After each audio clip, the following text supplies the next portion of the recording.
તો વેરાવળમાં સર્જાયા કરુણાસભર દ્રશ્યો। અગ્નિકાંડમાં ભોગ બનેલા દંપતીના મૃતદેહ લાવવામાં આવ્યા। વિવેક દુસારા ખુશાલીબેનના મૃતદેહ પરિવારજનોને સોંપવામાં આવ્યા। પુત્રનો મૃતદેહ ઘરે આવતા માતા હતપ્રત બન્યા હતા। ભારે હૈયે વિવેક દંપતીની અંતિમ વિધિ કરાઈ। 2 મહિના પહેલા જ લગ્ન ગ્રંથિથી જોડાયા હતા। રાજકોટમાં ટીઆરપી ગેમ ઝોનમાં જે દુર્ઘટના બની તેમાં અમારા વેરાવળના પણ એક ધોબી પરિવારના વિવેકભાઈ અને એમની વાઇફ ખુશાલીબેનનું પણ ત્યાં સંજોગ અવસ્થા ત્યાં એમના સાડી એ 3 પરિવાર સાથે ત્યાં ગયા હતા ગેમ ઝોનમાં અને લગભગ 4:30 આસપાસ એની એન્ટ્રી લીધી હતી અને એકાએક આ 5:30 વાગ્યાની આસપાસ બનાવ બન્યો। તેમાં એ લોકોને અહીંયા ઘરે ખ્યાલ આવ્યો કે ભાઈ ફોન નથી લાગતો એટલે એની સંપર્ક કર્યો।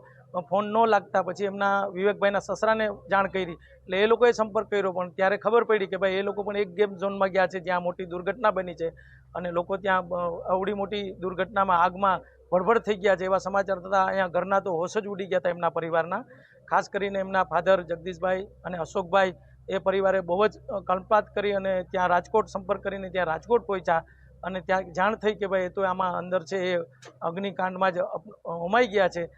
પેટ્રોલ ડીઝલના કેરબાઈ રાખેલા હતા અને પ્લસ આટલું બધું હતું છતાં એ લોકોએ વેલ્ડિંગનું કામ ચાલુ રાખ્યું હતું। એમાં આ આગ લાગી છે ને એમાં અમારો પરિવાર હોમાયો છે। એક બાબો, એના મિસિસ અને એની એક સાડી, આવા તો ઘણા પરિવાર ત્યાં છે।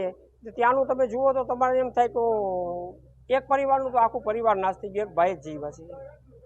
જવાબદાર તો આ એના કાર્યધર્તા હોય એ જ કે એને આ જે ભાડે આપેલી જગ્યા પ્લસ એની અંદર જે આ કાર્યકર્તાઓ બધા કામ કર્યું છે 4, 5, 6 જણાવે એને ફરજિયાત સજા દેવી જ જોઈએ કે બીજી વખત બીજા કોઈ આવું કરતા શીખે અને ન કરે। રાજકોટ ખાતેની ગોઝારી ઘટનામાં વેરાવળનું એક યુગલ ખંડિત બન્યું છે। ખાસ કરીને 2 માસ પૂર્વે જ આ યુવકના લગ્ન થયા હતા અને આજે લગ્નના 2 માસમાં જ તેમનું અખાડે અવસાન થયું છે। આજે 4 દિવસ બાદ તેમનો મૃતદેહ તેમના ઘરે આવ્યો છે। આપ જોઈ શકો છો કે આ વિસ્તારમાં કાળો કલ્પાંત જોવા મળી રહ્યો છે। જે પરિવારજનો છે, સમાજના લોકો છે, આડોશ પાડોશના લોકો છે, તેમાં ક્યાંક ને ક્યાંક કાળો કલ્પાંત જોવા મળી રહ્યો છે। લોકો કહી રહ્યા કે કુદરત આવો તે કઠોર કઈ રીતે બની શકે।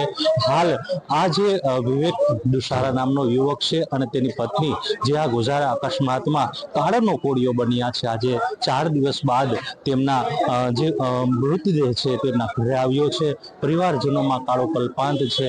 અંતિમ દર્શન તો ન કરી શક્યા પરંતુ અંતિમ ક્રિયા માટે આજે પરિવાર અને સમાજ એકઠો થયો છે અને ગમનું વાતાવરણ જોવા મળી રહ્યું છે। રાકેશ આહિર, સંદેશ ન્યૂઝ, ગીર સોમનાથ।